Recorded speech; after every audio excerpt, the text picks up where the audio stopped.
गोस्वामी जी महाराज पूर्व प्रसंग में वर्णन किए। समुद्र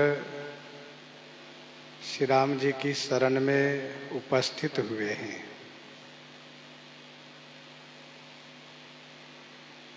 वैसे भेंट के लिए बहुत मणि लेकर आए हैं, लेकिन श्री राम जी मणि से खुश होने वाले नहीं हैं। श्री राम जी तो खुश हुए हैं तो प्रपन्न होने से और विनती प्रार्थना सुन करके। समुद्र ने कहा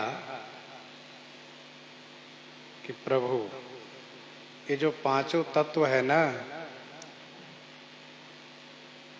आकाश, वायु, अग्नि, जल और पृथ्वी, इनकी स्वाभाविक जड़ प्रकृति है। इन पांचों में जड़ता है। इन पांचों को आपकी आज्ञा से, आपसे प्रेरित होकर के, आपकी आज्ञा से माया ने बनाया है और इन पांचों पर आपकी ही आज्ञा है। इसीलिए ये पांचों आपकी आज्ञा को अनुसरण करते रहते हैं।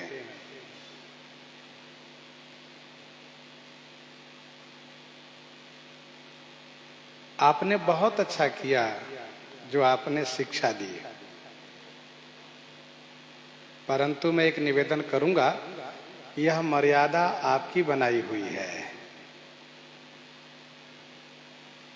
चाहे वो आकाश हो, वायु हो, अग्नि हो, जल हो, पृथ्वी हो, इन पांचों में से कोई भी हो, इन सब की मर्यादा आपके द्वारा बनाई गई है। तुम ऐसे रहना।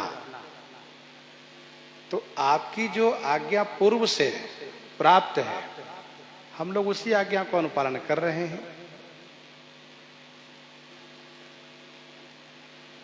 रही बात कि जड़ लोगों को, मूर्ख लोगों को शिक्षा देनी चाहिए, तो हम इसके सहमत है, इस विचार के साथ हैं।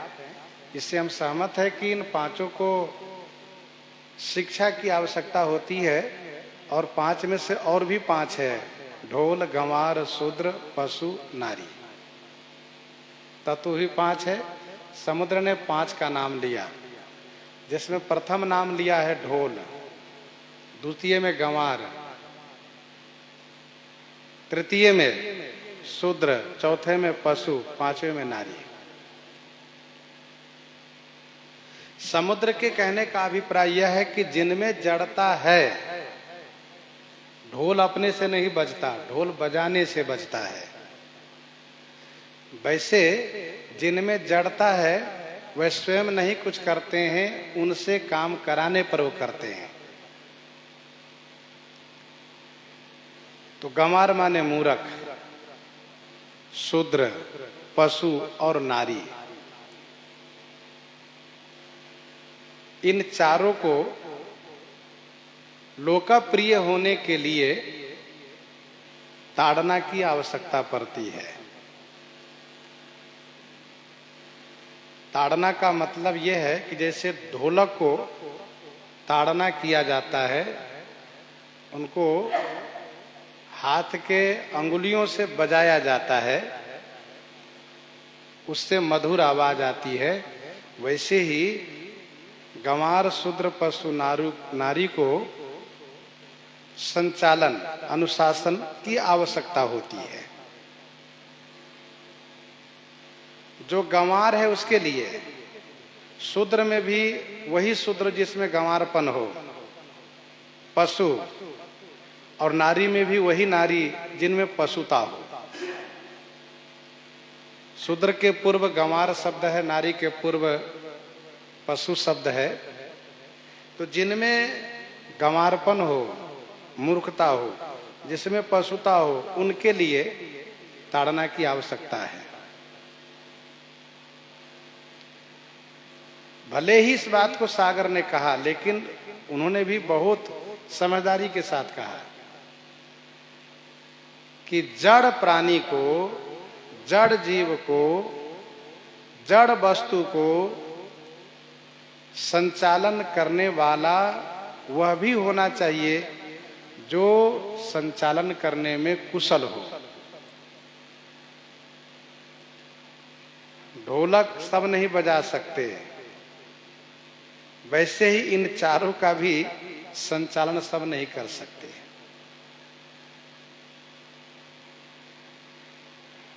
इस विषय पर हम लोग कल विस्तार से चर्चा कर चुके हैं। दोहावली का भी उदाहरण ले चुके हैं। दोहावली में गोस्वामी जी ने लिखा है कि जो जड़ है, जो नीच प्रकृति के हैं, उनको अनुशासन की आवश्यकता है। वह लोग पतंग के समान है, गुडी के समान है। नीच गुडी जो जानी वो, सुनि लखि तुलसीदास, ढील दिए गिरि परत मही, खैचत चढ़त आकाश। किसी अनारी के हाथ में पतंग ठहरा दीजिए, पकड़ा दीजिए, वो पतंग नहीं उड़ा सकता, उसको भी जानकारी होनी चाहिए। जो लोग ये कहते हैं कि नहीं, जो शूद्र है, पशु है, नारी है, इनको मारना चाहिए, तो वे कहने वाले खुद ताड़ना के अधिकारी है, जो इस तरह की बातें करते हैं। साहित्य में, काव्य में, महापुरुषों के वचन में जो बातें कही जाती है, वह बातें बहुत सोच समझ करके कही जाती है।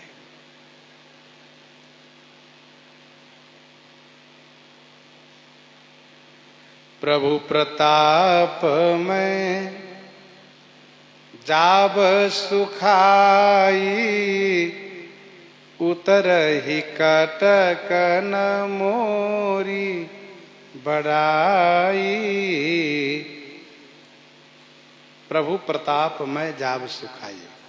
प्रभु आपके प्रताप से मैं सुख जाऊंगा। प्रभु प्रताप में जाब सुखाई, उतरहि कटक न मोरी बढ़ाई। कटक माने सेना उतर जाएगी, इसमें कोई मेरी बड़ाई नहीं रहेगी, अर्थात मेरी मर्यादा नहीं रहेगी। प्रभु प्रताप में जाब सुखाई। स्वामी आपका प्रताप है कि मैं सुख जाऊंगा। आपने धनुष पर बाण का संधान क्या किया कि मेरे भीतर अग्नि लग चुकी है, जल जंतु जल रहे हैं, तो मुझे सूखने में क्या देरी लगेगी, मैं सूख जाऊंगा। और सेना भी पार हो जाएगी, इसमें मेरी बड़ाई नहीं रहेगी। समुद्र ने अभी भी मार्ग नहीं बताया और न उतरने के लिए कोई उपाय बताया। जो विभीषण जी ने ये कहा था, कहई उपाय विचारी, तो समुद्र ने अभी विचार पूर्वक उपाय नहीं बताया। समुद्र ने तो यही कहा कि आपने पहले ये कहा था कि जड़ रहना, अब आज कह रहे हैं आप चेतन हो जाओ। ठीक है, और आपने बहुत अच्छा किया कि आपने शिक्षा दी, आपने डांटा, आपने मुझे सुखाने के लिए धनुष पर बाण का संधान कर दिया। ये मूर्ख लोग शिक्षा के अधिकारी ही है, ढोल गंवार शूद्र पशु नारी सकल ताड़ना के अधिकारी। कहते हुए फिर कहा कि आपके प्रताप से मैं सुख जाऊंगा, लेकिन इसमें मेरी क्या बड़ाई रहेगी। उतर ही कटक न मेरी मोरी बड़ाई। एक प्रार्थना और मैं कर रहा हूं। प्रभु आज्ञा अपेल श्रुति गाई, करौ सो बेगी जो तुम्हीं सुहाई।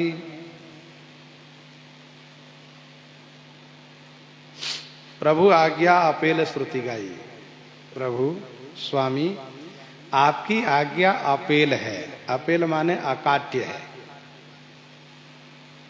उसको कोई टाल नहीं सकता, कोई काट नहीं सकता, कोई अवहेलना नहीं कर सकता। प्रभु आज्ञा अपेल श्रुति गाई, इस बात को श्रुति गायन करती है, वेद कहते हैं।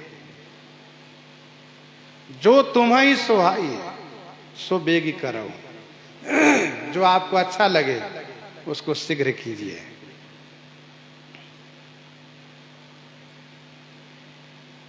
या तो आप मुझे जड़ बने रहने दीजिए और या तो आप सुखा दीजिए, आपकी इच्छा है। मैं तो आप के जो पूर्व का आदेश है उसको अनुपालन कर रहा हूं।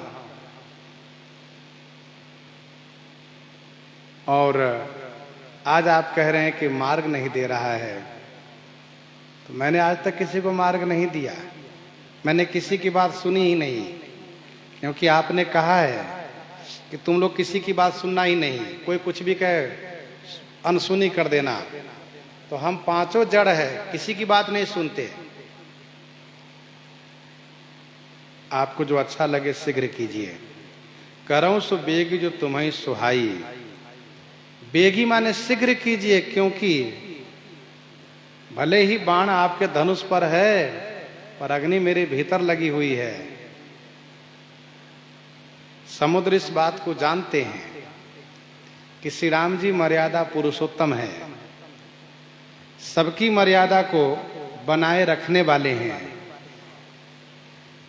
सृष्टि की मर्यादा को, पांचों तत्वों की मर्यादा को बनाए रखने वाले हैं, तो फिर मेरी ही मर्यादा को नष्ट कैसे कर देंगे। लेकिन सागर ने ऐसा कुछ कहा नहीं कि आप यही कीजिए, इतना ही करिए, लेकिन शीघ्र कीजिए। सुनत विनीत वचनयति, कह कृपाल मुस्काई। सुनत विनीत वचन अति, कह कृपाल मुस्काई। अति विनीत वचन सुनत, कृपालु मुस्काई कह। सागर के अति विनीत माने विनम्र वचन को सुनकर के कृपालु श्री राम जी ने मुस्कुराते हुए कहा, तात कपि कटक जेहि विधि उतरई, सो उपाय कहो। हमारी वानरी सेना जिस विधि से उस पार हो जाए वह उपाय आप कहो।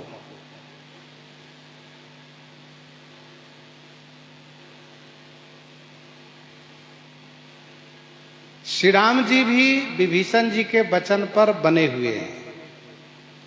श्री विभीषण जी ने सरकार से ये कहा है कि कहे उपाय विचारी। तो श्री राम जी इस बात को मन में बनाए हुए हैं कि विभीषण ने कहा है कि जब ये सागर कुल गुरु हैं तो कुछ उपाय बताएंगे, तो मुझे उपाय पूछना चाहिए।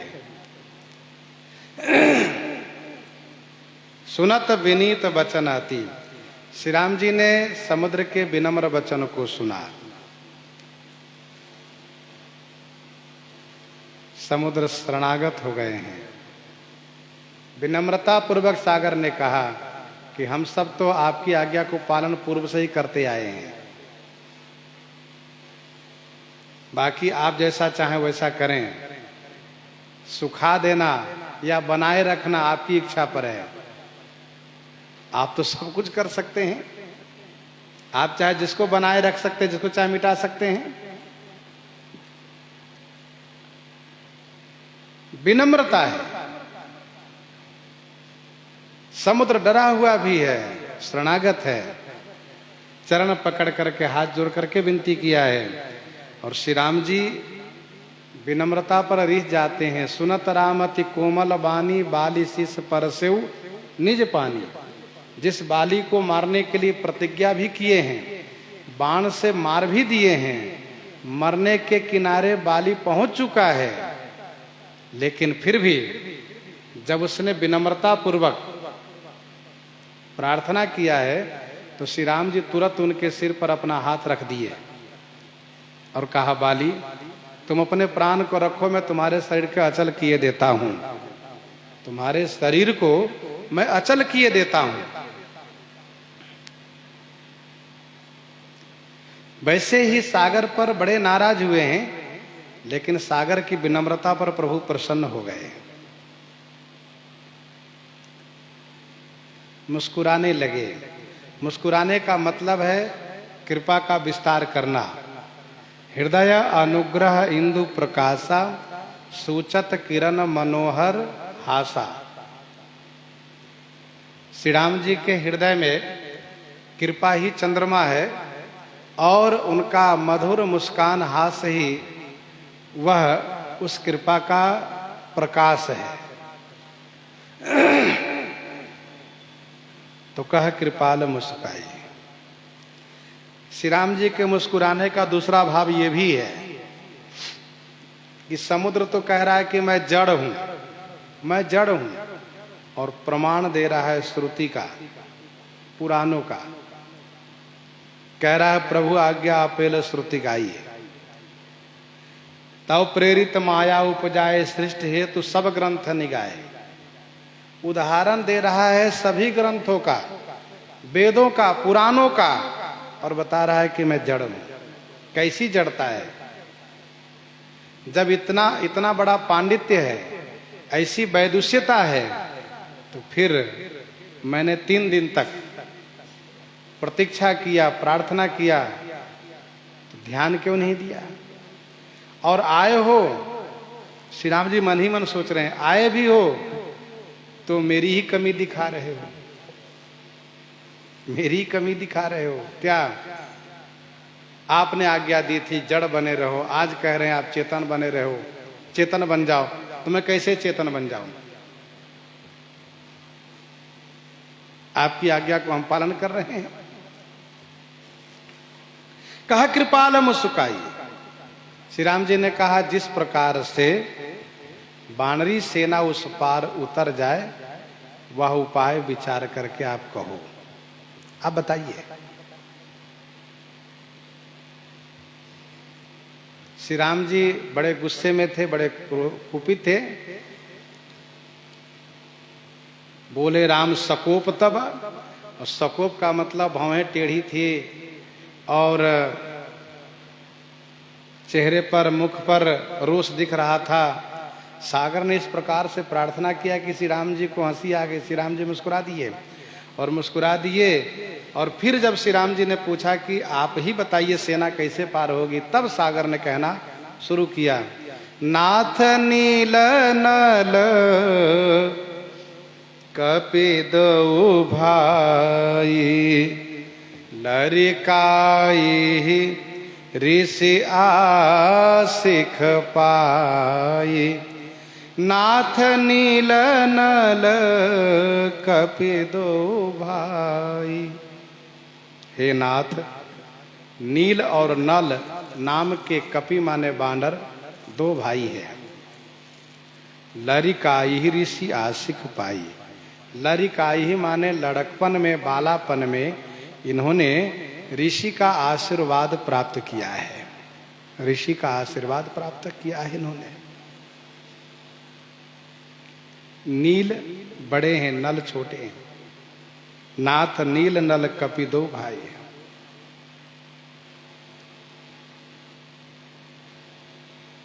जैसे नाम राम लक्ष्मण 2 भाई, नाथ बाली और उमय 2 भाई, तो नाथ नील नल कपि 2 भाई। लरिकाई ऋषि आशिक पाई। विश्वकर्मा पुत्र हैं। बालापन में, लड़कपन में इन्होंने ऋषि का आशीर्वाद पाया है। अच्छा, समुद्र ने इस बात को ये कहा कि आशिक पाई, आशीर्वाद पाया है। ये नहीं कहा कि ऋषि का श्राप इनको मिला है, क्योंकि जिस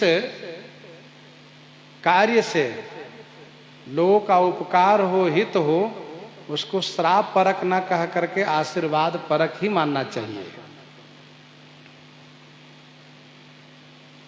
समुद्र ने कहा कि इस बात की जानकारी इन नल नील को भी नहीं है, इस बात को हम जानते हैं क्योंकि हम जल रूप हैं। ऋषि ने इनको सुनाकर भी आशीर्वाद नहीं दिया है। इनके पीठ पीछे आशीर्वाद दिया है। आशीर्वाद देने का कारण अध्यात्म रामायण में वर्णन है। ये दोनों बड़े चंचल थे। जैसे श्री हनुमान जी महाराज बालापन में ऋषियों को परेशान करते थे, तब ऋषियों ने इनको आज श्राप दिया कि तुम बल को भुला जाओगे। वैसे ही ये नल नील दोनों चंचल थे। क्या करते थे? बाबा लोगों के शालिग्राम भगवान को उठा करके जल में फेंक देते थे। तो उस समय समर्थ ऋषि ने इस बात को देखा ध्यान करके कि इस बानर से भविष्य में क्या कार्य होने वाला है। तब उनको समझ में आया कि इनसे तो बहुत बड़ा उपकार होने वाला है, तो इनको श्राप देना ठीक नहीं है। तो आशीर्वाद दिया। क्या? सुनाकर नहीं, परोक्ष में ही। तुम जिस पाषाण को छू लोगे वह जल में डूबेगा ही नहीं। अर्थात तुम शालिग्राम भगवान को भी फेंकोगे तो शालिग्राम भगवान जल के ऊपर तैरते रहेंगे और हम उठा ले आएंगे। ये आशीर्वाद दिया है। समुद्र कहते हैं कि लरिकाहि ऋषि आशिक पाई।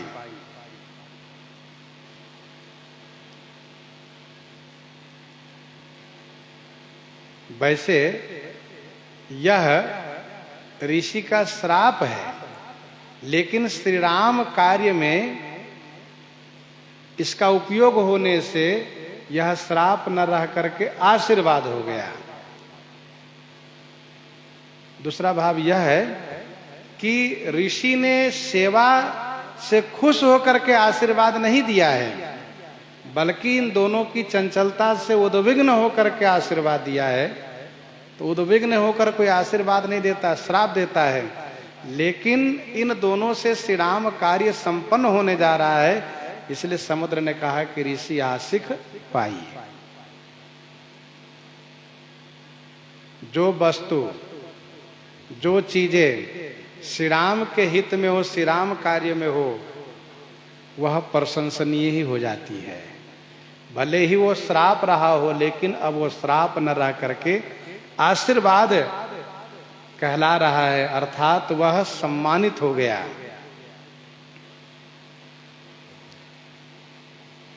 समुद्र ने कहा कि इन दोनों को भी याद नहीं है, लेकिन हम जानते हैं।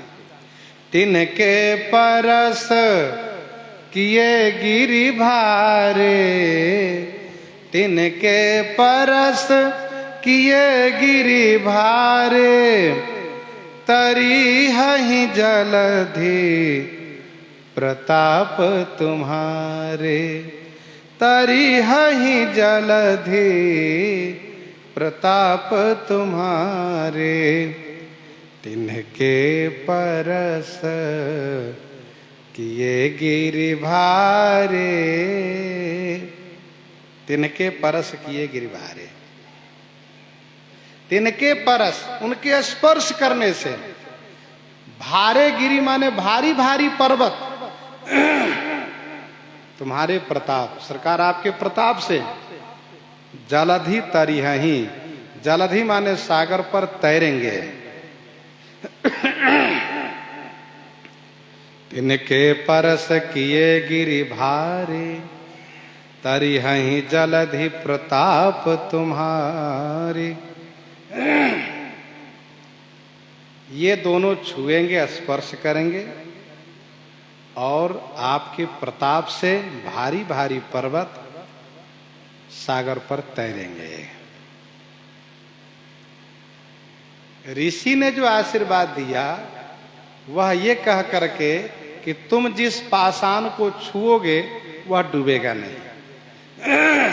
ऐसा तो नहीं कहा था कि तुम पर्वत को छू दोगे वो भी नहीं डूबेगा,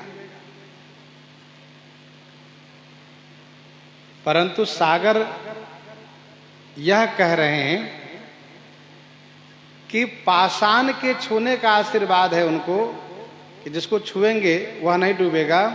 तो पहाड़ भी तो पाषाण में ही होता है, इसीलिए उस पहाड़ को जब ये छुएंगे तो ये डूबेंगे नहीं। तिनके परस किए गिरि भारे।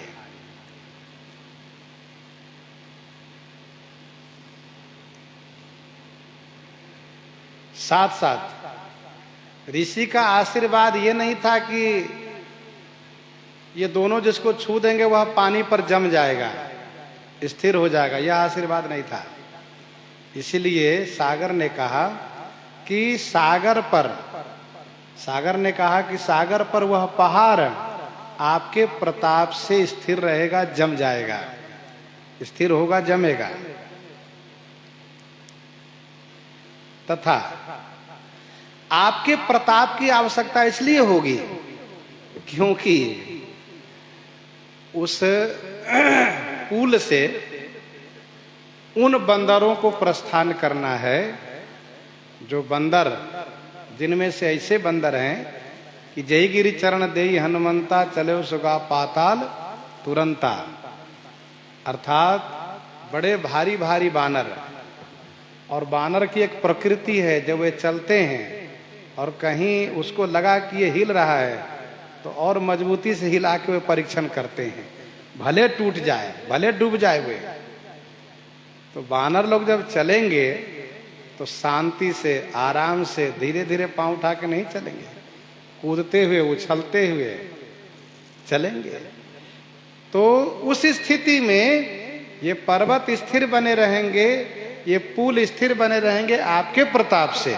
तरिहि जलधि प्रताप तुम्हारे। किसी नौका पर ज्यादा वजन होने से, किसी नौका पर जो उसमें भार वहन करने की क्षमता है उससे अधिक यदि भार हो जाए, ज्यादा वजन हो जाए, जो उसकी क्षमता से बाहर हो, तो नौका डूब जाती है। और यहाँ तो इस पुल से वे बानर सब चलेंगे जो भय पक्ष जो तो मनहु गिरिंदा, ये जो बानर लोग, वे लोग चलेंगे। और ये वे बानर लोग चलेंगे जो बानर लोग उन पर्वतों को उठाकर लाएंगे पुल बनाने के लिए, वही लोग चलेंगे। इसलिए आपके प्रताप की आवश्यकता है। तरिहि जलधि प्रताप तुम्हारे। वे केवल छुएंगे, एक मर्यादा बनी रहेगी। सागर ने बड़ी अच्छी बात कही, आप सबकी मर्यादा चाहते हैं तो नल नील के आशीर्वाद की मर्यादा बनी रहेगी, मेरी मर्यादा बनी रहेगी। लोग कहेंगे कि भाई श्री राम जी पुल बना कर गए, सागर ने श्री राम जी को रास्ता नहीं दिया क्योंकि वो जड़ है, और इससे आपकी कीर्ति होगी, आपकी भी बदनामी नहीं होगी। लोग ये नहीं कहेंगे कि श्री राम जी तो भगवान थे, अपनी भगवत्ता प्रकट करके समुद्र को सुखा दिए, तो भगवत्ता वाली बात आ जाएगी, वो मर्यादा वाली बात तो रहेगी नहीं। भाई कोई व्यक्ति बहुत समर्थ है तो बल का प्रयोग कर लेता है, तो बल के प्रयोग करने से लोग ये कहते हैं भाई बलवान है इसलिए ऐसा कर लिए। लेकिन अब भाई सब तो ऐसा नहीं कर सकते ना, कमजोर लोग नहीं कर सकते, तो बलवान इसलिए कर लिए। तो सागर के कहने का आशय यह है कि आप सबकी मर्यादा को ध्यान में रखें, आपकी अपनी मर्यादा, सागर की मर्यादा, नल नील की मर्यादा, सबकी मर्यादा बनी रहे। तिनके परस किए गिरिभारे तरिहि जलधि प्रताप तुम्हारे। आपके प्रताप से ये पर्वत सागर पर स्थिर रहेंगे। गोस्वामी जी ने लंका कांड में स्पष्ट किया, श्री रघुवीर प्रताप ते सिंधु तरे पाषाण। किसी ने कहा कि कुछ पत्थर ऐसे होते हैं जो पानी पर फेंक दो नहीं डूबते हैं। कहा पत्थर का गुण होगा, पहाड़ का गुण नहीं होता है। महिमा यह न जलधि कई वर्णी। हो सकता है समुद्र ने कोई करामात किया हो, नीचे से टेक लगा दिया हो, नीचे से टेक लगा दिया हो मजबूती से पकड़ करके, तो कहा सो नहीं। महिमा यह न जलधि कई वर्णी, पाहन गुण न कपिन कई करणी, श्री रघुवीर प्रताप ते सिंधु तरे पाषाण। श्री राम जी का प्रताप है यह। सागर ने कहा नल नील पत्थर को, पर्वत को छुएंगे, आपके प्रताप से वे पहाड़ समुद्र पर जमेंगे। मेरी सेवा क्या होगी मैं भी निवेदन कर दूं। आप सोचेंगे सारी बात तो इसने बता दिया, लेकिन अपनी सेवा नहीं कहेगा, ये क्या करेगा, इसकी भूमिका क्या होगी। भाई श्री राम जी पुल बनवाएंगे, श्री राम जस का विस्तार होने जा रहा है, ऐसे में सागर की क्या सेवा रहेगी। श्री राम कीर्ति स्थापना में इनकी क्या सेवा होगी। तो सागर ने कहा, मैं पुनि उर धरी प्रभु प्रभुताई, मैं पुनि उर धरी प्रभु प्रभुताई, करिहऊँ बल अनु मान सहाई, करिहऊँ बल अनु मान सहाई। मैं पुण्य उरधारी प्रभु प्रभुताई, करिहऊँ बल अनुमान सहाई। मैं पुण्य माने मैं भी, आहा, प्रभु के उन्हीं प्रभुता को उर्धरी। प्रभु आपके उसी प्रभुताई को उर्धरी माने हृदय में धारण करके अपने बल के अनुमान से, बल के अनुसार, शक्ति के अनुसार सहाय करी हूं, सहायता करूंगा। मैं पुण्य उर्धरी प्रभु प्रभुताई। मैं पुण्य माने मैं भी, जैसे मैं पुण्य गयो बंधु संग लागा, मैं पुण्य करी प्रमाण पितु बानी, मैं पुण्य पुत्र वधु प्रिय पाई। मैं पुण्य यानी मैं भी आपकी प्रभुता को हृदय में धारण करके और अपने बल के अनुमान से, भाई बल से अधिक तो कोई कुछ कर नहीं सकता, अपनी शक्ति अनुसार मैं आपकी सहायता करूंगा। सागर से पूछा गया आपकी सहायता क्या होगी। सागर ने कहा कि मैं तरंगों को, लहरों को रोकूंगा, ज्वार भाटा नहीं होने दूंगा। होता क्या है, सागर में कभी कभी तरंगे उठती है, लहरें, और यदि उसकी ऊंचाई अधिक हो तो फिर उससे बड़ा नुकसान भी होता है। सागर ने कहा कि मैं ज्वार भाटा को रोकूंगा, तरंगे को, लहरों को रोकूंगा, और हाँ, प्रयास करूंगा जलचर भी आकर के उपस्थित हो जाए। ये इशारा है, जलचर के द्वारा सेवा करूंगा। सागर ने कहा, सरकार ये ही विधि नाथ पयोधि बंधाइए, जेहि यह सुजस लोक तेहु गाइए, यही विधि नाथ पयोधि बंधाइए। हे नाथ, यही विधि इसी प्रकार से पयोधि बंधाइए। पयोधि माने सागर को बंधाइए, अर्थात हमें बांधिए इसी प्रकार से। और जेहि यह सुजस लोक तेहु गाइए, जेहि जिससे यह सुजस तेहु लोक गाइए, तीनों लोक में गाया जा सके।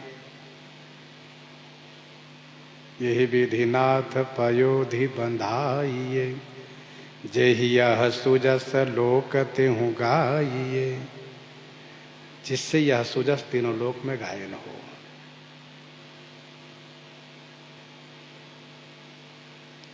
आप एक पुल बनाएंगे और आपके इस पुल के माध्यम से भवसागर पार होने के लिए लाखों पुल बन के तैयार हो जाएगा। भवसागर पर आपके जस रूपी पुल बन जाएंगे और जिसको गायन श्रवण करके जीव भव से पार हो जाएंगे। जेहि यह सुजस लोक तेहु गाइए। क्योंकि सागर पर पुल आज तक किसी ने नहीं बनाया, और वो भी इतना लंबा, इसलिए आपकी कीर्ति होगी। सागर ने बड़ी अच्छी बातें कही। आपकी भी मर्यादा, मेरी भी मर्यादा, नल नील की मर्यादा, सबकी मर्यादा बनी रहने से भविष्य में लोगों को भव पार होने के लिए एक मर्यादित पुल का निर्माण हो जाएगा। अर्थात आने वाले समय में सब आपकी कीर्ति को गायन करेंगे। भगवान श्री राघवेंद्र ने कहा, जब सागर पर पुल बनकर तैयार हुआ तो उन्होंने कहा, मम कृत से तो जो दर्शन करही, सो बिनु श्रम भव सागर तरही। मम कृत से तो जो दर्शन करही, सो बिनु श्रम भव सागर तरही। रामेश्वरम एक तीर्थ हो गया,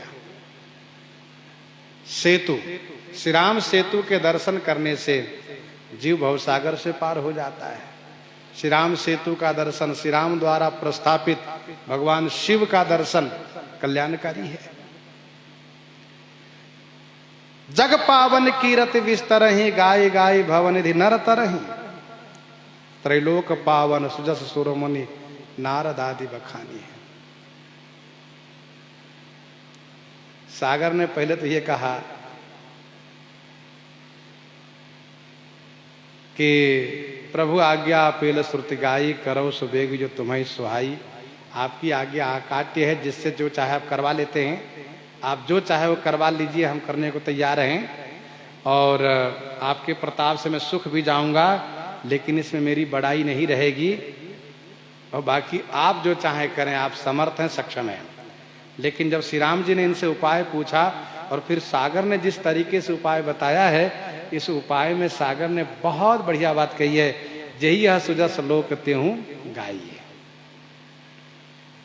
श्री राम जी ने पूछा, सागर अब ये बताओ, मैं इस बाण को कहाँ चलाऊं? सरकार ने कहा कि मैं इस बाण को कहाँ चलाऊं? तो समुद्र ने तुरंत कहा, सरकार मैं आपसे निवेदन कर रहा हूं इसी संदर्भ में, यही सर मम उत्तर तटवासी, हतहु नाथ खल नर अघरासी। यही सर मम उत्तर तटवासी, हतहु नाथ खल नर अघरासी। नाथ यही सर मम उत्तर तटवासी, खल अघरासी नर हतहु। हे नाथ, यही सर माने इस बाण से मेरे उत्तर तट पर निवास करने वाले, खल माने दुष्ट, अघरासी माने पाप के राशि जो मनुष्य लोग हैं, उनको संहार कीजिए, नाश कर दीजिए।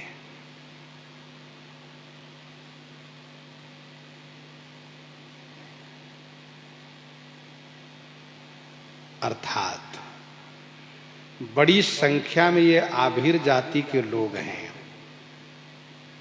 बड़ी संख्या में आभीर जाति के लोग हैं जो बड़े ही पापी हैं, खल हैं। आप खलों को, पापियों को नष्ट करने के लिए चले हैं। आपने कहा भी, तुमसे खल मृग खोजत फिरहि, इसलिए इन खलों को मारिए। आप तो मेरे दक्षिण तटवासी को मारने जा रहे हैं, और अभी आप इस बाण से मेरे उत्तर तटवासी को समाप्त कर दीजिए।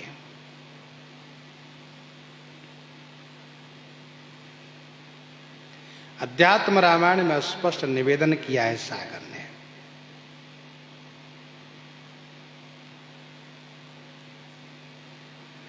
यही सर मम उत्तर तटवासी। अच्छा, श्री राम जी का बाण अमोघ है, जिमी अमोघ रघुपति कर बाना। श्री परशुराम जी ने परीक्षार्थ कि श्री राम जी ईश्वर हैं या नहीं, कहा कि लीजिए ये धनुष, इस पर डोरी चढ़ाइए। तो श्री राम जी धनुष पर डोरी चढ़ा करके बाण का संधान कर दिए तुरंत। उन्होंने कहा राम रमापति कर धनु ले खैचऊ। तो खैचऊ ऐसे नहीं, बाण के साथ खैचऊ। तो श्री राम जी धनुष पर डोरी चढ़ा करके और बाण चढ़ा करके खींच लिए कान तक। और इसके बाद श्री राम जी यह कहने लगे, परशुराम जी अब आप बताइए कि बाण को मैं कहां चलाऊं। वैसे लक्ष्य के रूप में तो आप सामने खड़े हैं, लेकिन आप पर मैं बाण नहीं चला सकता, क्योंकि आप मेरे गुरु श्री विश्वामित्र जी के रिश्तेदारी में से हैं। एक पहली बात ये है। दूसरी बात यह है कि आप ब्राह्मण हैं, इसलिए मैं आप पर बाण नहीं चला सकता हूं। लेकिन अब आप बताइए कि बाण को मैं कहां चलाऊं। आप जानते हैं कि मेरा बाण धनुष पर बैठने के बाद, चढ़ जाने के बाद वह बिना काम किए वापस नहीं आता है। तो परशुराम जी एकदम से अवाक हो गए, स्तब्ध हो गए, और जो बड़े जोर से बोल रहे थे वह अब बहुत धीमे धीमे बोलने लगे।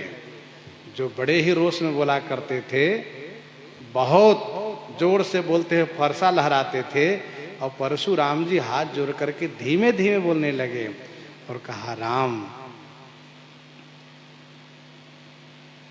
आपने कहा कि मैं बाण कहां चलाऊं। आपने दो को लक्ष्य बनाया, एक तो मेरी गति को और दूसरा मेरे तप द्वारा अर्जित लोक को। दो को आपने लक्ष्य बनाया है। तो आपसे प्रार्थना है कि मेरी गति को आप नहीं नष्ट कीजिए, आप मेरे तप द्वारा अर्जित पुण्य लोक को नष्ट कर दीजिए। और श्री राम जी तुरंत बाण को चलाए हैं और उन्होंने बाण ने जाकर के उसको नष्ट कर दिया है। तो श्री राम जी का बाण अमोघ है। इस बात को सागर भी जानता है कि श्री राम जी जब बाण चढ़ा देते हैं तो बाण से बिना काम लिए फिर उतार कर तरकस में नहीं रखते हैं। इसीलिए समुद्र ने जानबूझ करके आने में लापरवाही किया है, ढिलाई किया है कि श्री राम जी थोड़ा रोज करे, धनुष पर बाण चढ़ावे, फिर हम जाएंगे और इसी बाण से उत्तर तटवासी को सफाया करवाएंगे। क्योंकि बाद में हम चाहे काम करना तो बाद में संभव नहीं है। लंका में जाने के बाद फिर कितना समय लगे, फिर बाद में कहेंगे हमारे पास समय नहीं है, जल्दी है, इसीलिए अभी काम हो जाइए। यही शर्मम उत्तर तटवासी। जयंत पर श्री राम जी ने बाण चलाया था, जयंत शरणागत हो गया। तो श्री राम जी ने पूछा, जयंत ये बताओ क्या दोगे, कुछ तो देना पड़ेगा बाण के सम्मान के लिए, क्या देते हो बताओ। तब जयंत ने कहा, पंख कटवा दूंगा तो एक पंख से उड़ नहीं पाऊंगा, पांव कटवा दूंगा तो भी समस्या है, चोंच कटवा दूंगा तो भी समस्या, एक आंख फोड़वा दूं तो एक आंख से काम चल सकता है। तो कहा मेरी एक आंख फोड़ दीजिए, क्योंकि मैंने आंख से दो देखा था, आप है दोनों एक, मैंने दो देखा, इसलिए मेरी आंख एक कर दीजिए, इसलिए एक देखा करेंगे। अब तो एक नयन करे तजा भवानी। यही शर्मम उत्तर तटवासी हतहु नाथ खल नर अघरासी। 60,000 की संख्या में आभिर जाति के लोग हैं ये लोग, और ये बड़े पापी हैं। और ध्यान दीजिएगा, पापी लोगों से प्रकृति भी परेशान हो जाती है, पृथ्वी भी परेशान होती है, जल भी परेशान होता है। जल परेशान होता है तभी तो सागर परेशान है, तभी तो सागर ने कहा यही शर्मम उत्तर तटवासी। अग्नि भी परेशान होती है, वायु भी परेशान होता है, और आकाश भी परेशान होता है। सब परेशान होते हैं पापी से। पुण्यात्मा से सब खुश होते हैं, और भक्त से तो कहना ही क्या है, सब खुश हो जाते हैं, पर पापी से सब दुखी हो जाते हैं।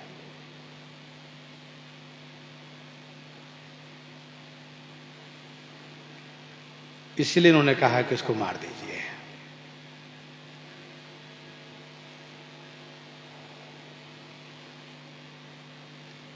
महर्षि श्री भरद्वाज जी जब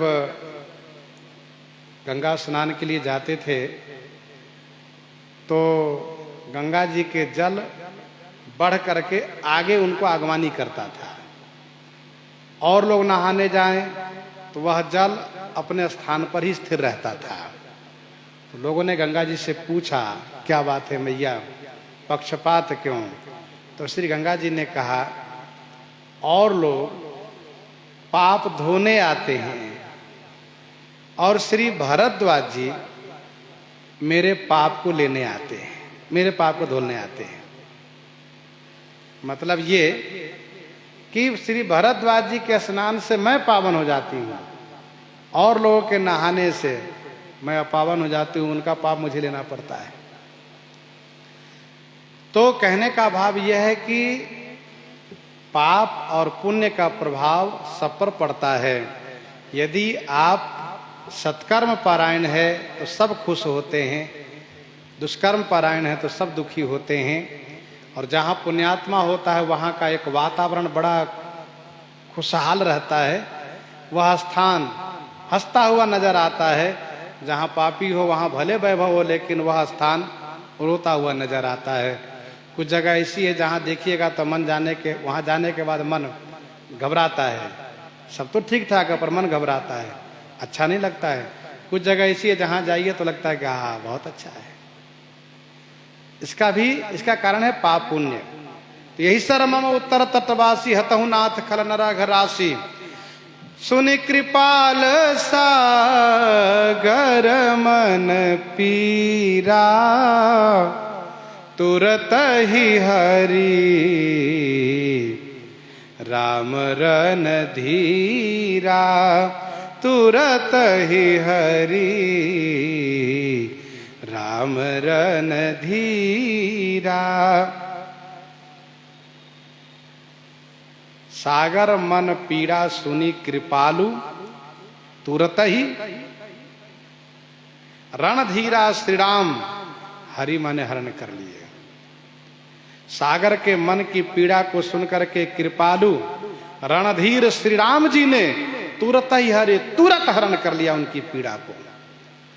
श्री राम जी ने बाण को चलाया, वह बाण गया और उन सब को जला करके आकर के फिर तरकस में अपना स्थान ले लिया। सागर बड़े प्रसन्न हो गए, वाह जो हम चाहते थे वही हो गया।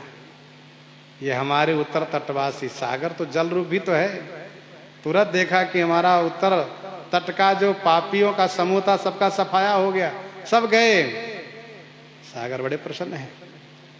सुने कृपाल सागर मन पीरा, श्री राम जी कृपालु हैं, करुणा में रघुनाथ गोसाई, बेग पाए ही पीर पड़ाई। गीतावली सुंदरकांड 11 पद में गोस्वामी जी ने लिखा, सत्य वचन सुन मातु जान की, जन के दुख रघुनाथ दुखित अति सहज प्रकृति करुणा निधान की। भक्तों के दुख से दुखी हो जाते हैं श्री राम जी। सुनि कृपाल सागर मन पीड़ा, तुरत ही हरि राम रन धीरा।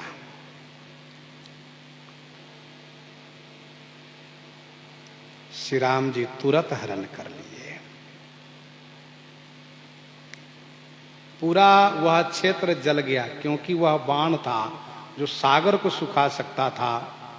इसलिए उत्तर तटवासी केवल आभीर को थोड़े न जलाया, पूरे क्षेत्र को जला दिया। भगवान श्री राम से उस क्षेत्र के अभिमानी देवता ने प्रार्थना किया, प्रभु हम तो उजड़ गए, अब माना कि पापी लोग थे, इनको आपने नष्ट किया ठीक है, लेकिन आपने तो पूरे के पूरा सब जला दिया, पूरी प्रकृति को, यहाँ की पूरी प्रकृति को जला दिया। अर्थात हरा भरा कुछ नहीं रहा, सब जल गया, ध्वस्त हो गया। अब इसका नाम क्या हुआ? तो इसका नाम हुआ मरुकांतर, मरुकांतर स्थल हो गया ये। श्री राम जी ने कहा चिंता मत करो तुम, यहाँ फल फूल खूब होंगे और रोग नहीं होगा, यहाँ रोग का अभाव होगा, फल की अधिकता होगी, शुद्ध वातावरण रहेगा, ये मेरे बाण का प्रभाव बना रहेगा। हमारे गुरुजी महाराज कहा करते थे कि लोग यात्रा में जब उधर जाते हैं तो वहाँ के लोग कहते हैं कि देखो दूध ले लो बाबा जी, फल ले लो, लेकिन पानी मत मांगो, क्योंकि पानी का अभाव है उधर जरूर। तुरत ही हरि राम रणधीरा, रणधीर श्री राम जी महाराज तुरंत सागर के उस कष्ट को दूर कर दिए।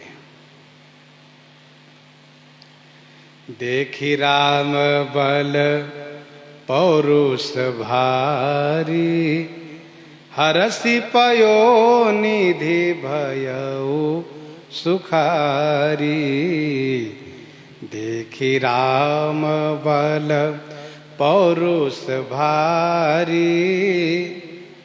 श्री राम जी के भारी बल पौरुष को देख करके, श्री राम जी के भारी बल पौरुष को देख करके पयोनिधि हर्षित होकर के सुखारी भयो सुखी हो गए।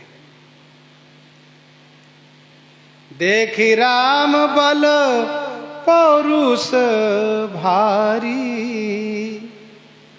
श्री राम जी के भारी बल भारी पौरुष को देखा, आहा इनका भारी बल। एक बाण से इन्होंने संपूर्ण आभीर जातियों को, मलेच्छों को, पापियों को नष्ट कर दिया। पौरुष पुरुषार्थ इनका है क्या? वह बाण फिर वापस तर्कस में आ गया।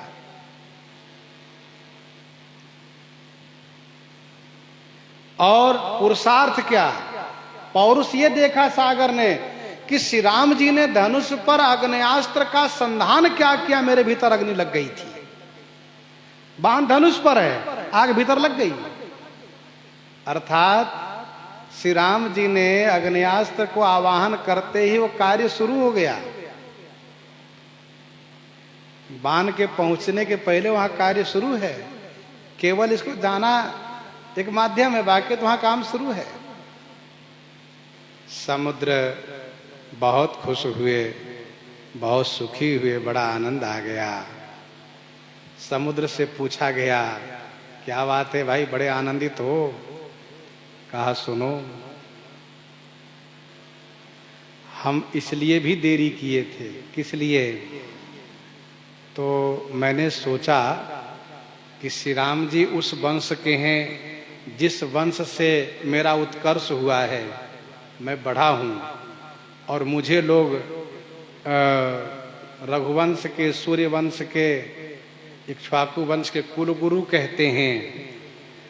तो मेरा ये कर्तव्य था कि मैं अपने श्री राघव के बल को देख लूं, मैं अपने श्री राघव के बल को देख लूं कि ये सचमुच बलवान है या नहीं।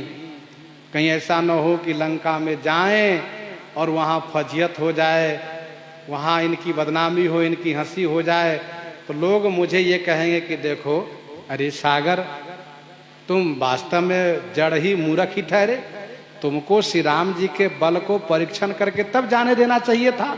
बताओ, श्री राम जी को उस पार जाने के बाद फजियत होना पड़ा, हंसी हुई, ये ठीक नहीं हुआ?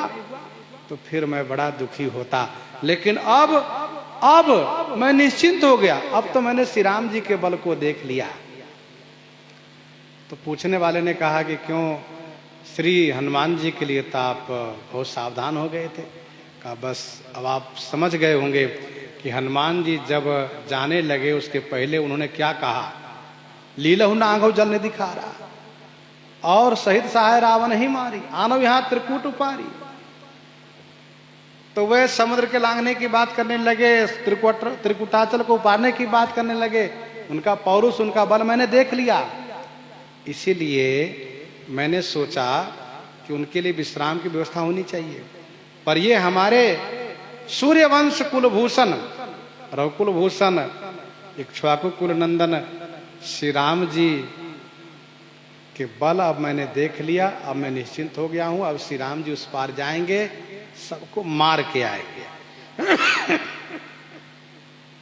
हरसि पयोनिधि भयो सुखारी, सकल चरित कहि प्रभु ही सुनावा, चरण बंदी पाथोधि सिधावा। सकल चरित कहि प्रभु ही सुनावा, चरण बंदी पाथोधि सिधावा, चरण बंदी पाथोधि सिधावा। सकल चरित कहे प्रभु ही सुनावा। सकल चरित माने समग्र चरित कह करके सागर ने श्री राम जी को सुनाया है और चरण में वंदन प्रणाम करके पाथोधि सिधावा, वह पाथोधि सागर प्रस्थान किया है। सकल चरित कही प्रभु ही सुनावा। सकल चरित अर्थात उस उत्तर तटवासी का चरित कहा कि वह किस प्रकार से पाप करता था, क्योंकि तब ज्यादा विस्तार से कहने का मौका नहीं था, क्योंकि श्री राम जी बाण जो धनुष पर रखे थे उसे समुद्र के भीतर आग लगी थी, तो समुद्र ने चाहा जल्दी से बाण का उपयोग हो। अब इन्होंने सब चरित कह करके सुनाया कि मैंने क्यों उनको मारने के लिए आपसे कहा है। सकल चरित कही प्रभु ही सुनावा, चरण बंदी पाथोधि सिधावा, चरण में वंदन प्रणाम किया और सागर प्रस्थान किया है। इसका उपक्रम है कनक थार भरी मणिगण नाना विप्र रूप आयु तजिमाना, और अब इन्होंने प्रस्थान किया है। इसका मतलब ये हुआ कि सागर का अपना निवास स्थान है, महल है, इसीलिए इन्होंने प्रस्थान किया। यदि ये जल रूप ही माने जाते तो ये कहा जाता कि सकल चरित के प्रभु ही सुनावा, और चरण बंदी पाथोधि सिधावा नहीं कहते, कहते कि पाथोधि में प्रवेश किए, प्रस्थान किए। मूर्त रूप में आए थे, मूर्त रूप में प्रस्थान किए। सकल चरित से उत्तर तटवासी कह लीजिए, अथवा नल नील के चरित से ले लीजिए, अथवा रावण के घर का सकल चरित प्रभु ही सुनावा। उत्तर तटवासी का चरित भी सुना, यह भी समझना चाहिए।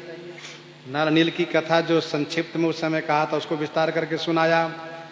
पुनः रावण के घर का सकल चरित कह करके सुनाया। रावण क्या उत्पात करता, कैसा, क्योंकि सागर उसके समीप में रहने वाले हैं। सागर जैसा रावण के घर के भेदी और कौन हो सकता है, क्योंकि सागर रावण के घर के चारों तरफ रहने वाले, लंका के चारों तरफ सागर है, इसलिए सागर ने सारी बातें बताई।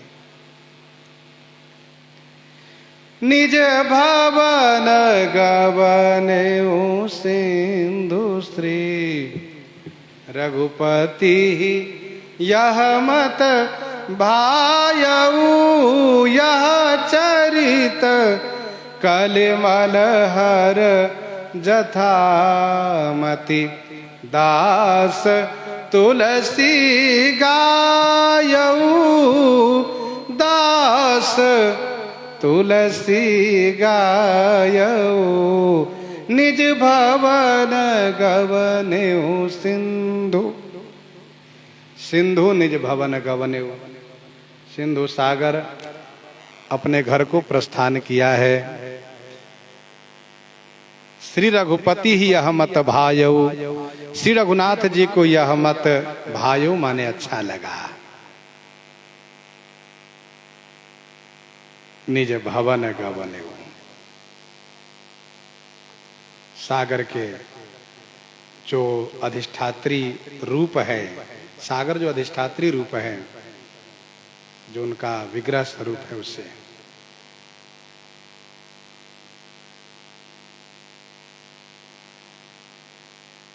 जैसे भागवत जी में वर्णन है, श्री यमुना जी मूर्त रूप होकर के तपस्या कर रही थी। श्री कालिंदी जी की तपस्या की बात आई और भगवान श्री कृष्ण ने जाकर पूछा,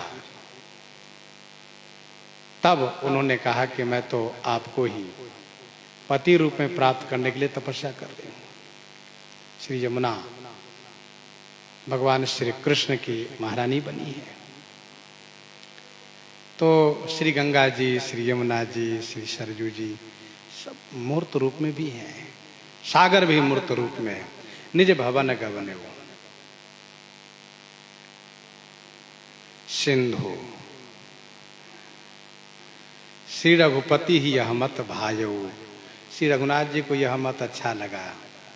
लक्ष्मण जी को कौन सा मत अच्छा लगा था? अस कही रघुपति चाप चढ़ावा, यह मत लक्ष्मण के मन भावा। श्री लक्ष्मण जी को यह मत अच्छा लगा था, लेकिन तब श्री राम जी को भी तब श्री राम जी को यह मत अच्छा नहीं लगा था। धनुष पर बाण भले चढ़ा दिए, बोल रहे थे, लेकिन अच्छा नहीं लग रहा था।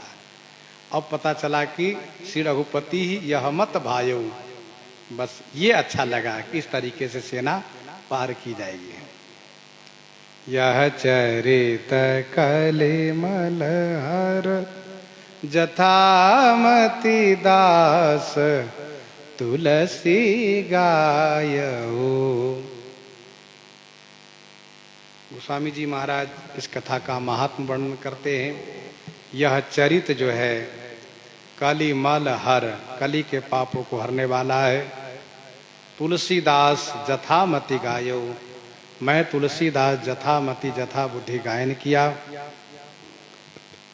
जस कछु बुद्धि विवेक बल मोरे, तस कहियऊं ही हरि के प्रेर। बुद्धि से अधिक कोई कह नहीं सकता, कम कहने में दोष लगता है, अतएव कहूं सुमति अनुहारी। तो जथामति दास तुलसी गायो। सुख भवन संशय समन दवन, विषाद रघुपति गुण गना। तजी सकल आस भरोस गावहीं, सुनहि संतत सठ मना। सुख भवन संशय समन दवन, विषाद रघुपति गुण गना। तजी सकल आस भरोस गावहीं, सुनहि संतत सठ मना। सुनहि संतत सठ मना। यह चरित कलिमल हर के साथ साथ सुख का भवन है, संशय को दमन करने वाला है, संशय को समन करने वाला है, संशय को नाश करने वाला है। दमन विषाद, विषाद माने दुख को दमन करने वाला है। रघुपति गुणगना, रघुनाथ जी का गुणगन। यह चरित, यह श्री रघुनाथ जी का गुणगन सुख का भवन है, संशय को समन करने वाला है, विषाद को दमन करने वाला है। अरे वो सठ मन सकल आस भरोस तजी, संतत गावहीं सुनहि। गोस्वामी जी ने अपने मन से कहा, अरे वो सठ मन, तुम सभी आशा भरोसा को छोड़ करके, त्याग करके, संतत माने हमेशा गायन और श्रवण करो। गायन श्रवण लाभ उठाओ।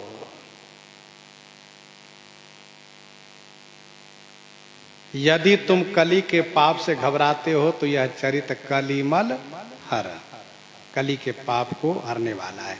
मंगल करनि कलिमल हरनि, तुलसी कथा रघुनाथ की। मंगल करनि कलिमल हरनि, और सुख का भवन है ये। सुख चाहिए, सुख मिलेगा। संशय का नाश चाहिए, वो भी होगा। विषाद का नाश चाहिए, वो भी होगा। इसमें चारों युग का फल दिखाया गया है। कलिमल हर, कलयुग का फल चरित से। सुख भवन, त्रेता का फल, क्योंकि सब विधि सुख त्रेता कर धर्मा। संशय समन, सतयुग का धर्म, क्योंकि कृतयुग सब जोगी विज्ञानी। करि हरि ध्यान तरहि भव प्राणी। दमन विषाद, विषाद का दमन होना द्वापर का फल, क्योंकि द्वापर करे रघुपति पद पूजा। नर भव तरहि उपाय न दूजा।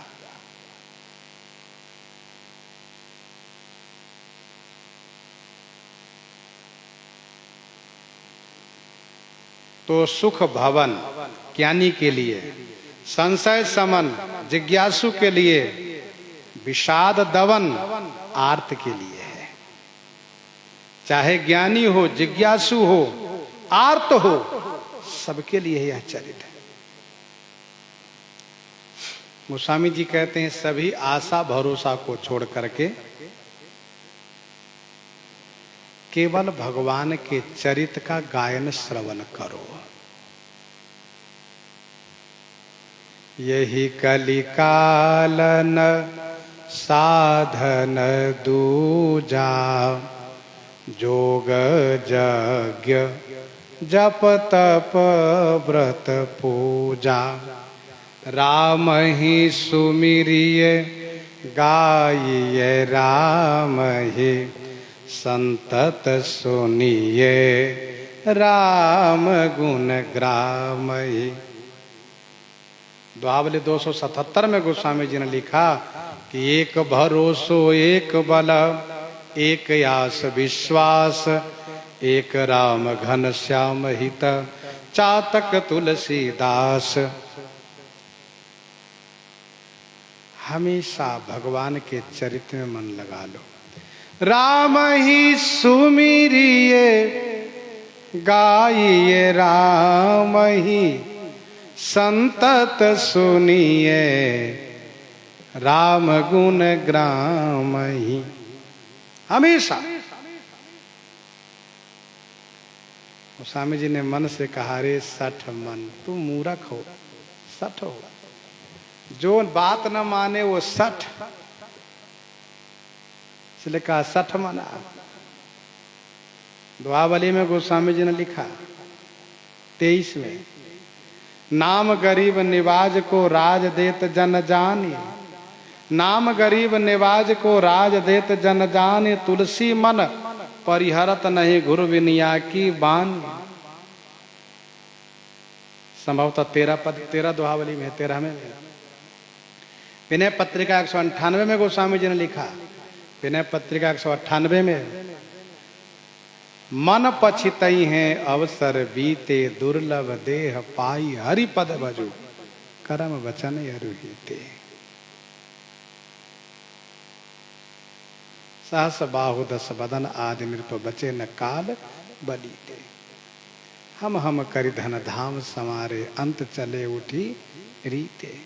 इसीलिए तज सकल आस भरोस गावहीं, सुनहि संतत सठ मना। सकल सुमंगल दायक रघुनायक गुणगान, सादर सुनहित तरहि भव सिंधु बिना जल जान। रघुनायक गुणगान, श्री रघुनाथ जी का गुणगन गुण गायन, श्री रघुनाथ जी का गुण गायन सकल सुमंगल दायक, समस्त सुंदर मंगल को देने वाला है। सादर सुनहि ते बिनु जल जान, भव सिंधु तरहि। जो आदर पूर्वक श्रवण करते हैं वे बिनु जल जान माने बिना नौका जहाज के भव सागर से पार हो जाता है। सकल सुमंगल दायक रघुनायक गुणगान। ऊपर के छंद में आपने सुना, ज्ञानी के लिए सुख भवन, जिज्ञासु के लिए संशय समन, आर्त के लिए दमन विषाद, और जो अर्थार्थी है जिनको बहुत कुछ चाहिए उनके लिए सकल सुमंगल दायक, समस्त सुंदर मंगल देने वाला है। चारों पदार्थ प्राप्त हो जाएगा। जे सकाम नर सुनहि जगा वहीं सुख संपत्ति, नाना विधि पा वहीं सुर दुर्लभ सुख करी जगमाही, अंतकाल रघुपति पुर जाहि। रघुनायक गुणगान, सादर सुनहित तरहि भव सिंधु बिना जल जान। जैसे इस सागर से पार होने के लिए व्यवस्था बन गई है सुंदरकांड की कथा में, वैसे ही इस कथा के गायन श्रवण करने से भवसागर से जीव बिना जल जान के पार हो जाएगा। नाम लेत भव सिंधु सुखाई। यहां पर समुद्र पार होने की कथा चल रही है, इसलिए गोस्वामी जी ने कहा कि सादर सुनहित तरहि भव सिंधु बिना जल जान। वानर लोग सागर पार करेंगे, उस कथा को कहने सुनने वाले भवसागर से पार हो जाएंगे।